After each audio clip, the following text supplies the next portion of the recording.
Hey friends, it's Carly and I'm so happy you are here. Today we are having the Alex Syberia Designs December release video hop. It is going to be packed with inspiration. I think you're going to have a really fun time. And there's prizes too, so make sure you check out the video description for all of that information. Now let me show you what I've made.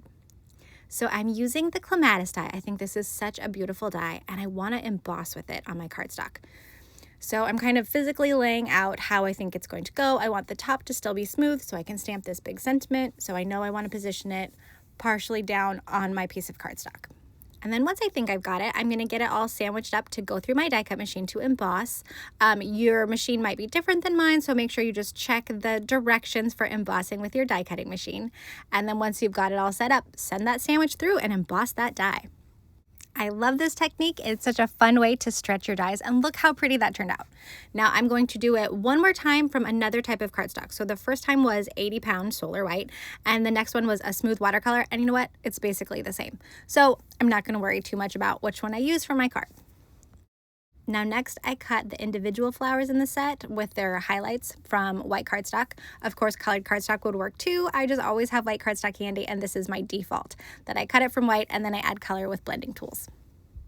After getting all of the pieces colored, I'm going to start assembling, so I'm just using some liquid glue to quickly put them together.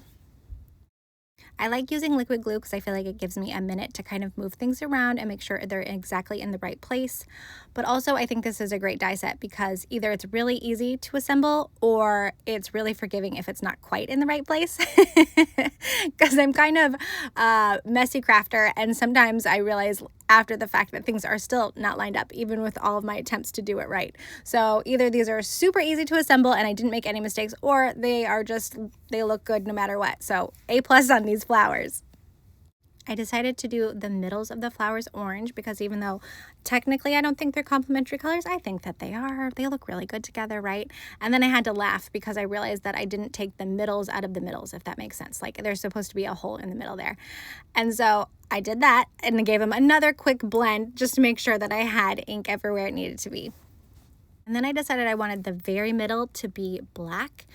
And I love that the base die has the guidelines, so I knew exactly where to color black so that it would be in the middle of my flower.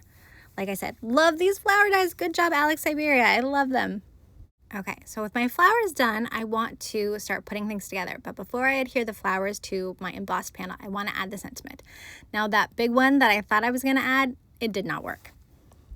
You can see here. So luckily I test all my sentiments, right? So I've got a piece of acetate over my embossed panel and I inked up the stamp from the abstract background set and I tested it and I just didn't like the way it was sitting. Like it just didn't line up the way I had envisioned it in my head. And I love the sentiment, so I can't wait to use it on another card, but I decided to scrap it for this one.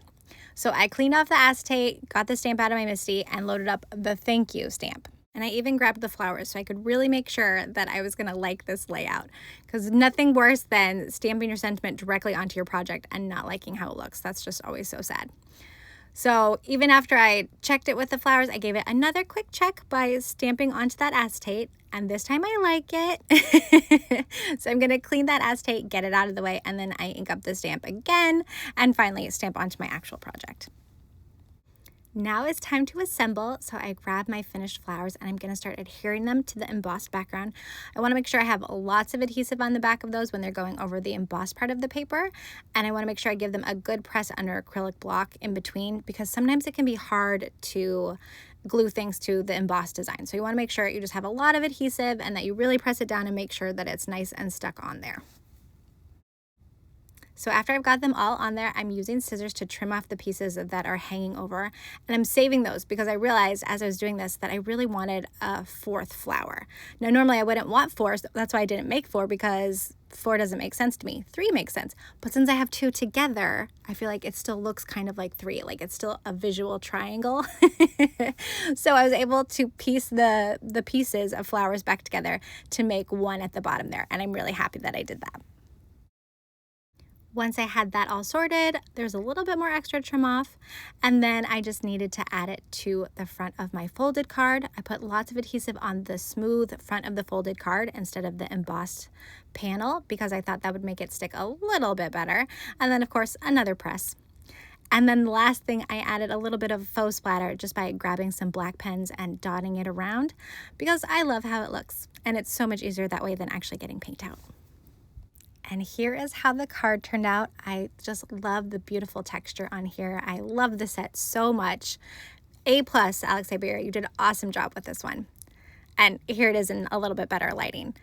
Thank you so much for watching today. I'm so happy you were here, and please hop along with us, find all that information in the video description, and have a great day. Happy crafting!